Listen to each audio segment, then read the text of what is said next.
if you actually give a shit about your people and your company's brand, and you also want to make sure that you have a solid foundation for going forward after the layoffs, then avoiding these 7 deadly sins is a really good place to start.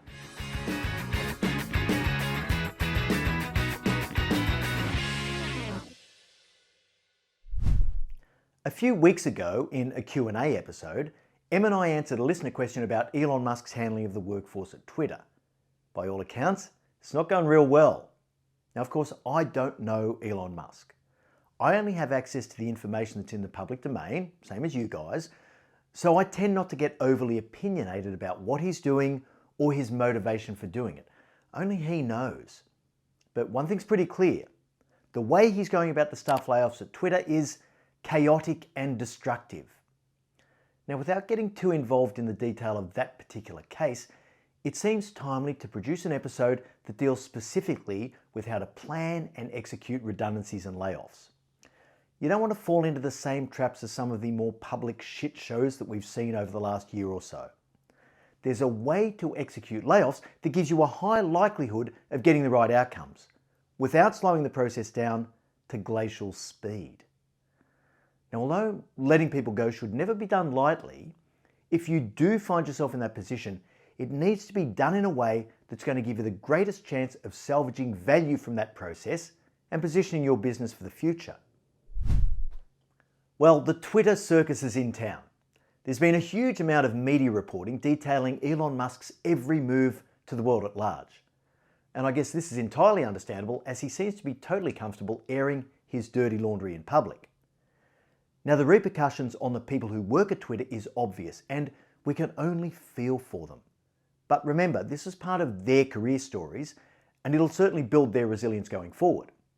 Now, last week, I spoke about leading through major upheaval. The accelerated learning that comes from the most difficult situations is invaluable. Having said that, it doesn't excuse a leader from treating people poorly. But Twitter, at the moment, is almost comical to watch. The precipitous and seemingly indiscriminate laying off of a large chunk of the Twitter workforce. The sacking of anyone who stood up and tried to offer Musk a contrary perspective. And of course, most recently, reports of a new employee category at Twitter that HR's invented to handle those who were accidentally fired.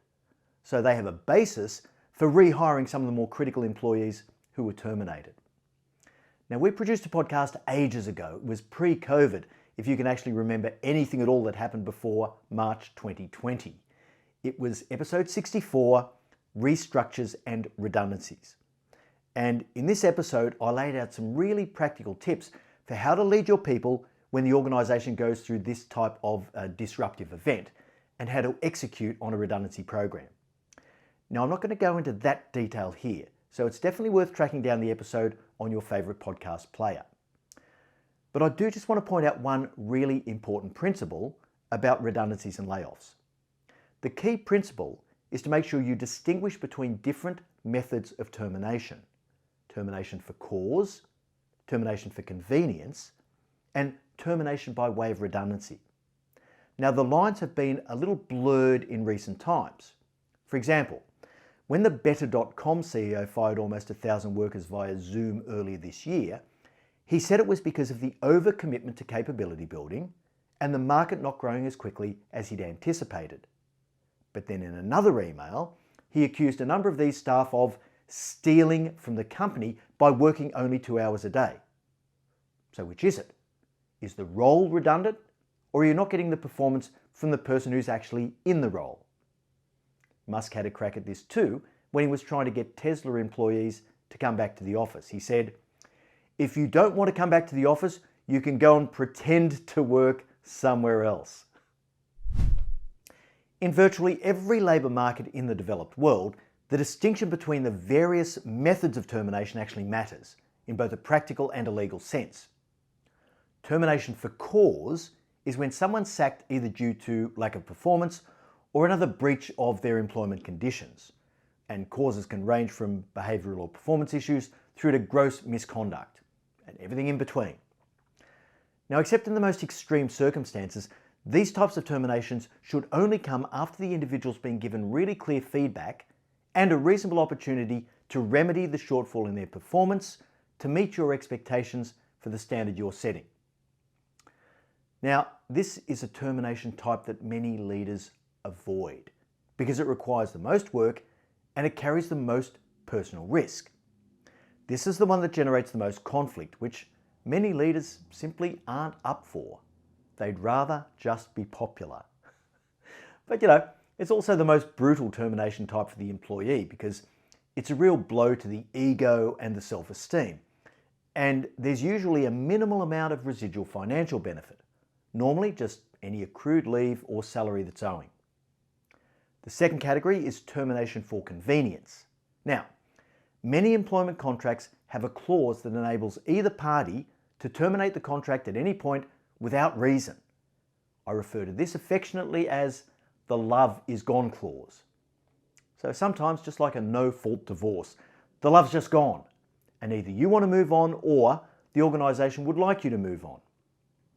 This normally involves longer notice periods than termination for cause, and certain benefits that would accrue to you as we call a good leaver.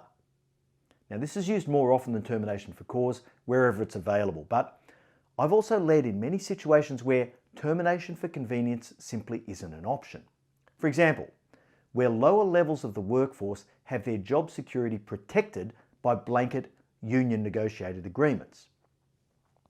Third category is redundancy and retrenchment. Now, this is when, as the result of a restructure or some other strategic reshaping of a company, certain roles are no longer required. And this is the classic layoff scenario.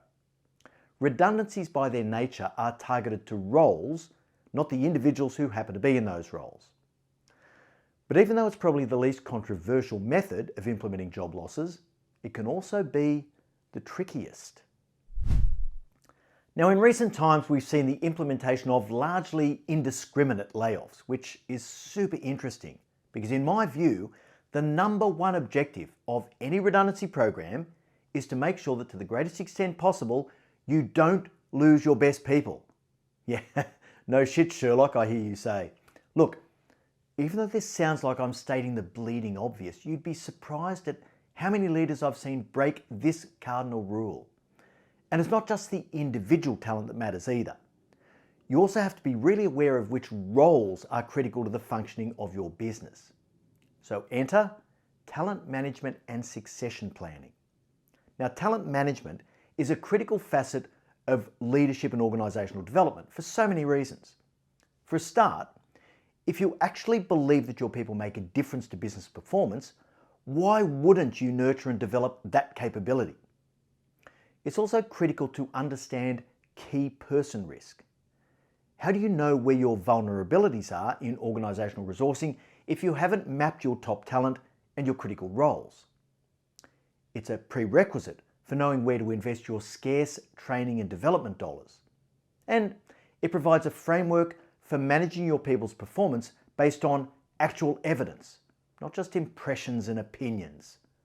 But most of all, if you do have to implement layoffs and make difficult decisions about who stays and who goes, your talent management plans provide the roadmap for getting this right and not bleeding talent while you cut costs.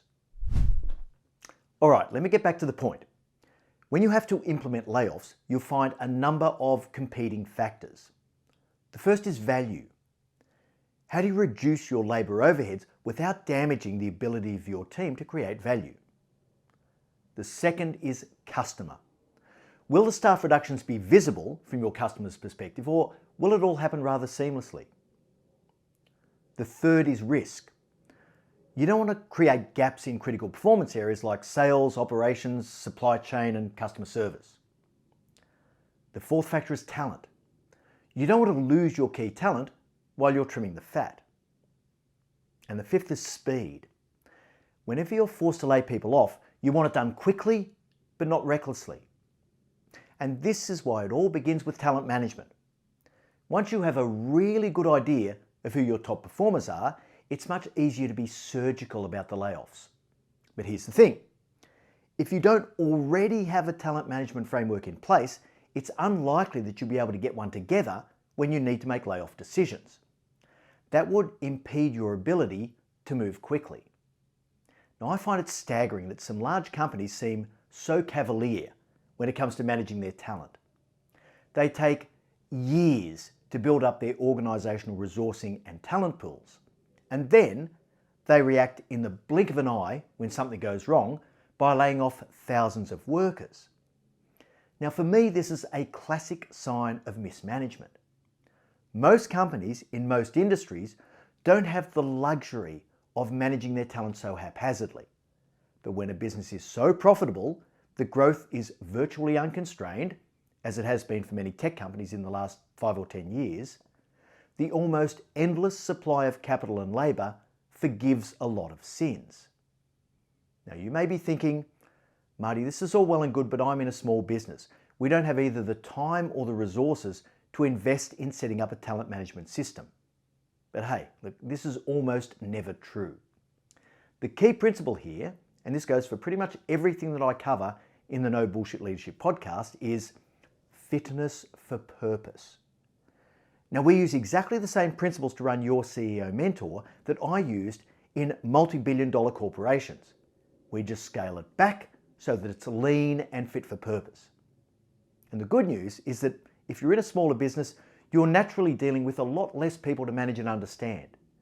You don't need an elaborate set of templates and processes, but you do need to regularly engage your leaders in the discussion. Who are our best performers? Who do we think is demonstrating the capability and potential to make the turn to the next level and be a leader of the future? What do we need to do to prepare these individuals for the next level and help them to grow in capability, skill, and experience? So here's the thing. Understand your talent before you need to make the types of decisions that come with restructuring redundancy initiatives. If push comes to shove, you'll be able to make smart decisions that take into account which roles are necessary and which are reluctantly expendable. This is going to enable you to match the talent you want to keep with the essential roles so that you don't inadvertently throw the baby out with the bathwater. When it comes to layoffs, you should try to use a scalpel, not a chainsaw. All right, to wrap this up, I want to go through my 7 deadly sins of layoffs. So here goes. Deadly sin number 1, not knowing who's who. Now, this is all about the talent, and we've spoken about this quite a bit already. Suffice to say, you need to know who's who and use that knowledge to make decisions quickly. With a good handle on key roles, you can make sure that any layoffs don't impose undue risk on the business. But if you don't know who's who, you're likely to bleed talent. Deadly sin number 2, not communicating your intent. Now, communicating outcomes without intent is a really common problem. You need to exhibit a level of transparency about the process. No transparency, no trust. And trust is something you're going to need to rebuild in the wake of any layoffs. If people understand why you're choosing to impose layoffs in the overall context of business performance, you're much more likely to gain a level of acceptance. Now remember, you're going to be relying on the people who are left to drive future performance. And they'll be doing it with less support given the reduction of resources that the layoffs have brought. Your people need to see you as a rational and considered decision maker, not just someone who knee-jerks whenever the investors become disgruntled with your financial performance. Deadly sin number 3, not locking in your talent. Now, once you know who your talent is, lock them in. When I say this, I mean at least lock them in verbally and, if possible, financially as well. So tell them that they're a key part of the future of your business. Explain what future plans you have for their growth and career development. And yes, if you have the capacity to do so, lock them in with financial incentives. Now, I know that's not the main reason why people choose to stay or go, but in a war for talent, you want to avoid doing dumb shit. And if people feel insecure, they'll be much more inclined to entertain competing job offers in the hope that they'll get greater stability somewhere else. So at least make sure you pay your best performers in the top market quartile based on their role, industry, and location. Just try to give them one less reason to leave. Deadly sin number 4, not listening to your leaders. Now, a decision to reduce staffing levels is often made at the top of the organisation, and look, that's fair enough. But if you want to get the best outcomes from the process, you need to rely on the leaders below to make some key execution decisions. So make sure you listen to them when they express concerns about certain roles being made redundant.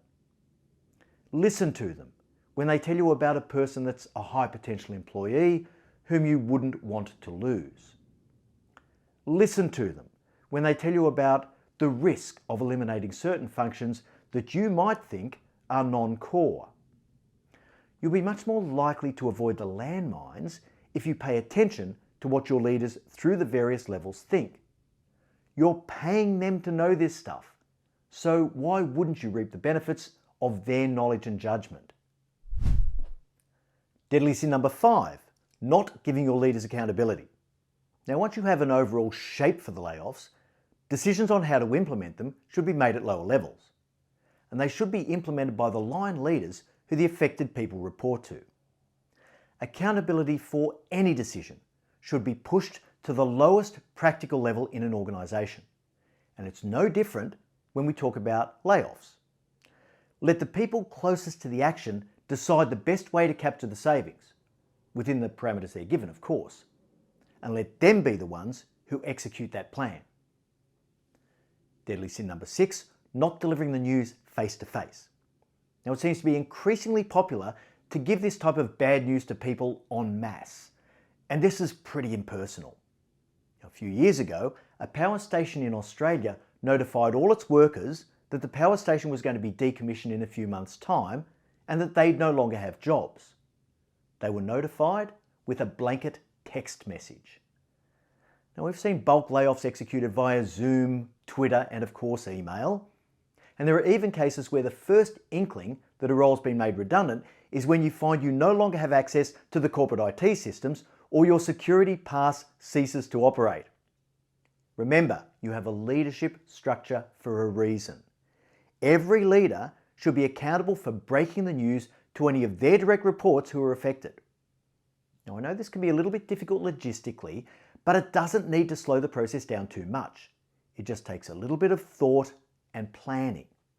And you can't tell me that these major organisations aren't capable of doing that. Finally, number 7, and the 7 deadly sins, not getting it right the first time. How often do we see companies taking more than one bite of the cherry? At Better.com, for example, the 900 employees who were originally laid off, well, that was just an appetizer. Another 3,000 went a few months later. And this is really unsettling. It tells your people you don't really know what you're doing. You react quickly, then find you haven't done enough, so you go again for another round. When you have to impose layoffs, you should be able to say to your people, guys, this is a one-time deal. It's going to be painful, but once it's done, it's done. We don't have any plans for further cuts in the foreseeable future. Now, even if you do say this, many people simply won't believe you, which is fair enough. But if you go back to that well more than once, your people are just going to be sleeping with one eye open. And they certainly won't be focused on redoubling their efforts to make the new structure work. So, let's bring this all together. There are some pretty basic rules of thumb for layoffs and redundancies. It's not rocket science, but it does take a level of thought and planning that many companies just seem to be incapable of at the moment.